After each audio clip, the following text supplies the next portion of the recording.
everyone, my name is Misbah. Welcome back to another video. Today I'm going to go for a walk to a garden centre. It's about 3 miles away, so that'll be just the right length of walk for me. I'm not going to buy anything, so I won't have anything heavy to carry back with me. And it's a really nice garden centre, so I'll be able to show you the spring flowers. I'm sure they'll be looking really fresh and beautiful. And on the way, I pass a farm with some thatched cottages near it, so I think that'll be an interesting scene as well. So come with me for the first part of the video as I go on my walk. So this is the road I'm going to be walking down now for 2 miles. Then at the end you see a farm and there are some thatched cottages.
So I've come back from my walk and it took a little bit longer than I thought, and then it started to rain, so I've got a bit wet, but never mind, I've had some exercise, so I've enjoyed it.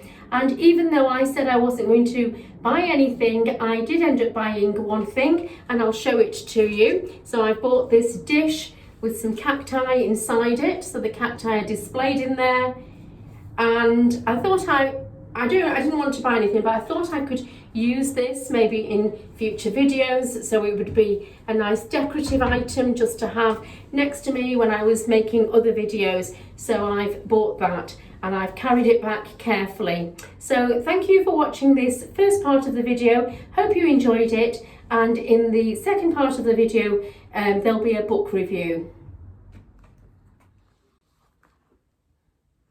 So in a previous video, I talked about Wuthering Heights by Emily Bronte and how much I loved the book. And today I'm going to recommend a book that actually pokes fun at that style of writing. And the book is Cold Comfort Farm. It's by Stella Gibbons and it's a satire. So it gently mocks the writings of authors like D.H. Lawrence, Thomas Hardy and the Brontes. And when you know that, and you know that that's what the book is doing, you are in on the joke and you enjoy it so much more. So the story is of a young lady called Flora Post, and she is left an orphan. Her parents have died and left her with very little money and no way of actually earning her living. I'll just read the very first sentence, the opening lines of the book, so you get a flavour. It's the introduction.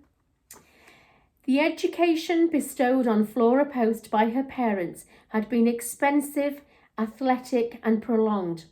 And when they died within a few weeks of one another during the annual epidemic of the influenza or Spanish plague, which occurred in her 20th year, she was discovered to possess every art and grace save that of earning her own living. So Flora Post has very little money, and she has to go and stay with some relations in the country. And they live at Cold Comfort Farm, and they are a dysfunctional family called the Starcadders. And so the humour comes in the contrast between Flora, who believes that having good manners, good hygiene, and wearing the correct foundation garments, the correct undergarments, will equip you to solve problems. So she's a sensible young lady, and she sets about solving people's problems. And then the Starcadders are these this dysfunctional family. It's a little bit like the Earnshaws at Wuthering Heights, and they are dark and brooding, very close to nature, and they all have deep sorrows in their hearts. So the humour comes from the contrast between the two. I'll just read a sentence to illustrate. This is where Flora is speaking to her aunt, cousin Judith, and asking her for some cleaning. By the way, I adore my bedroom, but do you think I could have the curtains washed? I believe they are red, and I would so like to make sure. Judith had sunk into a reverie. Curtains? She asked, vacantly, lifting her magnificent head.